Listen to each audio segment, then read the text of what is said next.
Hi friends, welcome to Masala Train. இன்னைக்கு நம்ம கோதுமையில biscuit எப்படி செய்யறது அப்படினு பார்க்கலாம். இத வந்து எல்லாரும் மைதா சேர்த்து தான் செய்வாங்க. ஆனா இன்னைக்கு நம்ம கோதுமையில எப்படி செய்யறதுன்னு பார்க்க போறோம். இது வந்து மைதால செய்யற மாதிரியே ரொம்ப டேஸ்டா இருக்கும். கோதுமை சேர்த்து இருக்கிறது வந்து யாருனாலே கண்டே பிடிக்க முடியாது. டேஸ்டும் வந்து ரொம்ப நல்லா இருக்கும். இந்த பிஸ்கட்டை வந்து சக்கரை பாறை அப்படினு கூட சொல்லுவாங்க. இப்போ இதுக்கு தேவையான பொருட்கள் என்னென்ன அப்படினு பார்த்தறலாம். கோதுமை மாவு 1 கப் எடுத்துக்கங்க. சக்கரை வந்து ஒரு 1/2 கப்புக்கு கம்மியா எடுத்துக்கலாம். வெண்ணெய் வந்து 2 டேபிள் ஸ்பூன் எடுத்துக்கங்க. ஃபர்ஸ்ட் சக்கரையை வந்து பவுடர் பண்ணிக்கலாம். அதை வந்து ஒரு மிக்ஸி ஜார்ல போட்டு பவுடர் பண்ணிருங்க. உப்பு எடுத்துக்கங்க. இப்போ ஒரு பவுல்ல கோதுமை மாவு எடுத்துக்கங்க. அதுல வந்து பவுடர் பண்ணி வச்ச சர்க்கரையை சேர்த்திக்கலாம்.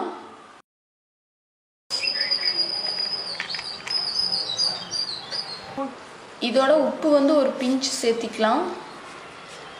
இதோட வெண்ணெய் வந்து 2 டேபிள் ஸ்பூன் எடுத்துக்கங்க. இது எல்லாத்தையும் நல்லா மிக்ஸ் பண்ணிரலாம். சர்க்கரை 1/2 கப்பு கம்மியா எடுத்துக்கிட்டீங்க அப்படினா தான் ஒரு மைல்டான ஸ்வீட்னஸோட இருக்கும். உங்களுக்கு வந்து ஸ்வீட்னஸ் வந்து அதிகமா தேவை அப்படினு நினைச்சீங்கன்னா 1/2 கப் நிறைய சக்கரை எடுத்துக்கங்க. தண்ணி வந்து கொஞ்சம் கொஞ்சமா சேர்த்து பிசையுங்க. நல்லா சப்பாத்தி மாவு பதத்துக்கு வர்ற மாதிரி பிசைச்சுக்கங்க. இதை வந்து அழுத்தி பார்த்தீங்கன்னா இந்த மாதிரி நல்லா சாஃப்டா இருக்கணும். ரொம்ப இலகுன மாதிரி பிசைஞ்சிடாதீங்க. ஓரளவுக்கு வந்து கொஞ்சம் டைட்டா இருக்கிற மாதிரி பிசைச்சுக்கங்க. ஆனா கொஞ்சம் சாஃப்டா இருக்கிற மாதிரி. பிசைஞ்சு வச்ச மாவை இந்த மாதிரி வந்து நல்லா தேய்ச்சுக்கங்க. நீங்க வந்து பூரிக்கட்டையில தான் வந்து தேய்க்கிறீங்க அப்படின்னா சின்ன சின்ன உருண்டையா உருட்டி தேய்ச்சுக்கங்க. இது வந்து நாங்க ஸ்லாப்ல தேய்ச்சதுனால பெரிய உருண்டையா ஸ்லாப்ல வச்சு தேய்ச்சிட்டோம். நீங்க வந்து வெண்ணெய்க்கு பதிலா நெய் கூட சேர்த்திக்கலாம். இது வந்து ரொம்ப மெல்லிசா தேய்ச்சிடாதீங்க. கொஞ்சமாவது திக்கா இருக்கணும்.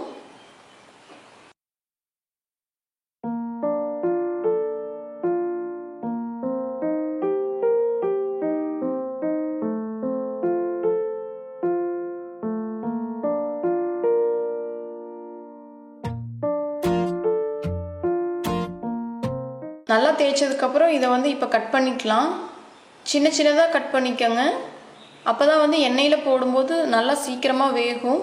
இதோட திக்னஸ் பார்த்தீங்கன்னா 1/2 இன்ச்சுக்கு கம்மியாக இருந்துச்சுன்னா போதும். இந்த மாதிரி குட்டி குட்டி பிஸ்கட்டாக கட் பண்ணி எடுத்து வச்சுக்கலாம். இதை கட் பண்ணதுக்கப்புறம் இதை எடுத்து ஒரு தட்டில் எடுத்து வச்சுக்கோங்க தனியாக. அப்போ தான் அது எண்ணெயில் போடுறதுக்கு ஈஸியாக இருக்கும்.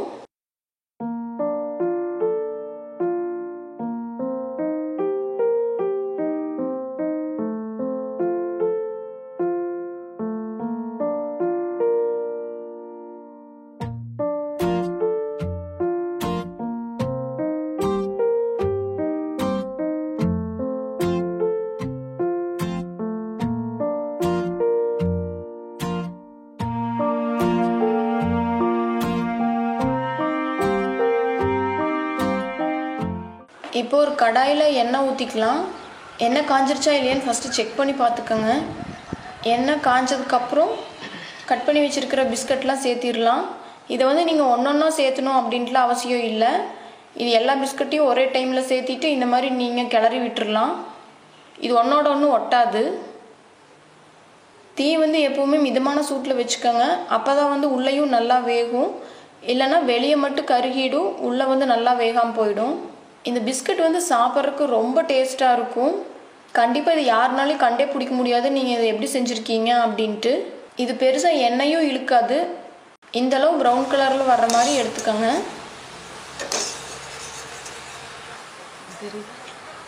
இந்த மாதிரியே எல்லா பிஸ்கட்டையும் எண்ணெயில் போட்டு எடுத்துருங்க. இது கண்டிப்பாக நீங்களும் ட்ரை பண்ணி பாருங்கள். ட்ரை பண்ணிவிட்டு எனக்கு கமெண்ட் பண்ணுங்கள். இந்த சேனல் சப்ஸ்கிரைப் பண்ணாமல் இருந்தீங்கன்னா கண்டிப்பாக சப்ஸ்கிரைப் பண்ணுங்கள். இந்த வீடியோ உங்களுக்கு வந்து பிடிச்சிருந்துச்சு அப்படின்னா உங்கள் ஃப்ரெண்ட்ஸ் ஃபேமிலிக்கு வந்து ஷேர் பண்ணுங்கள். அடுத்த வீடியோவில் பார்க்கலாம். நன்றி.